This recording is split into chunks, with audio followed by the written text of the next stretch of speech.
Saudara-saudariku yang terkasih di dalam Allah Tritunggal, di dalam nama Bapa dan Putra dan Roh Kudus. Amin dan Shalom. Selamat bergabung kembali dalam serinya, serial renungan harian bertema panggilan untuk meresapi dan menyempurnakan tata dunia dengan semangat Injil. Hari ini tanggal 13 September 2021 adalah hari Senin dalam pekan biasa ke-24 tahun B1. Hari ini juga adalah hari ke-13 bulan Kitab Suci Nasional dan hari peringatan wajib Santo Yohanes Chrysostomus, Uskup dan Pujangga Gereja. Dan serial renungan kita hari ini adalah episode yang ke-28. Pada hari ini bacaan-bacaan firman Tuhan, baik surat pertama dari Rasul Paulus kepada Timotius, Mazmur maupun Injil, semuanya mengusung satu tema yang sama, yakni bahwa Allah kita itu adalah Allah yang setia.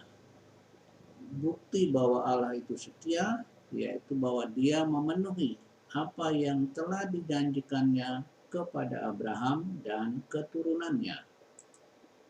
Saudara, apakah yang Allah janjikan kepada Abraham dan keturunannya itu? Mari kita lihat firman Tuhan ini. Aku akan memberkati orang-orang yang memberkati engkau dan mengutuk orang-orang yang mengutuki engkau. Dan olehmu semua kaum di muka bumi akan mendapat berkat. Kejadian bab 12 ayat yang ketiga. Dalam surat kepada Timotius, Paulus menegaskan bahwa Allah menghendaki supaya semua orang diselamatkan dan bahwa mereka memperoleh pengetahuan akan kebenaran. Yesus Kristus Putra Allah telah menyerahkan diri sebagai tebusan bagi semua orang. Suatu kesaksian pada waktu yang tepat. 1 Timotius bab 2 ayat 4 dan ayat 6.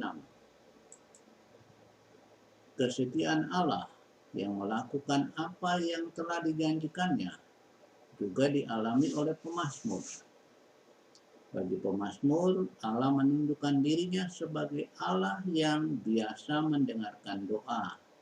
Mazmur bab 65 ayat 2. Dan pemazmur memuji-muji Allah ketika janjinya untuk mengabulkan doa Dia penuhi bagi pemazmur.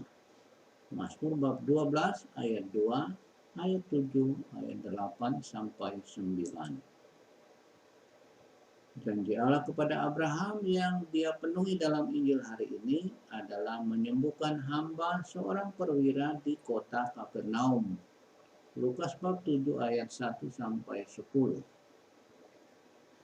Ketika membaca kisah ini, aku langsung ingat akan Abraham yang menerima janji Tuhan bahwa orang-orang yang memberkatinya akan diberkati Tuhan dan orang-orang yang mengutukinya akan dikutuk oleh Tuhan. Perwira dalam kisah Injil hari ini mendapatkan pertolongan Tuhan, yakni hambanya yang sakit disembuhkan. Sebab dia mengasihi bangsa Israel yang adalah orang-orang keturunan Abraham tersebut. Karena itulah para tetua bangsa Yahudi datang kepada Yesus atas nama perwira ini, meminta Yesus menyembuhkan hambanya karena kasih sang perwira ini Dia wujudkan antara lain dengan membantu menanggung pembangunan rumah ibadat orang-orang keturunan Abraham tadi. Dan dengan menyembuhkan hamba perwira ini, Yesus memenuhi apa yang dijanjikan Bapanya kepada Abraham dan keturunannya. Kita ingat lagi Kejadian bab 12 ayat yang ketiga. Saudara, ternyata panggilan untuk meresapi dan menyempurnakan tata dunia dengan semangat Injil itu bukanlah panggilan yang melekat kepada satu kelompok orang tertentu saja. Perwira dalam kisah Injil ini sesungguhnya adalah seorang asing. Namun dia mengasihi orang-orang Israel, bahkan juga mengasihi Tuhan Allah sembahan mereka.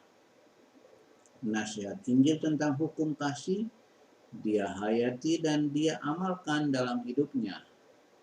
Dan karena itulah dia pun mendapatkan kasih Allah dalam rupa penyembuhan hambanya yang sakit itu.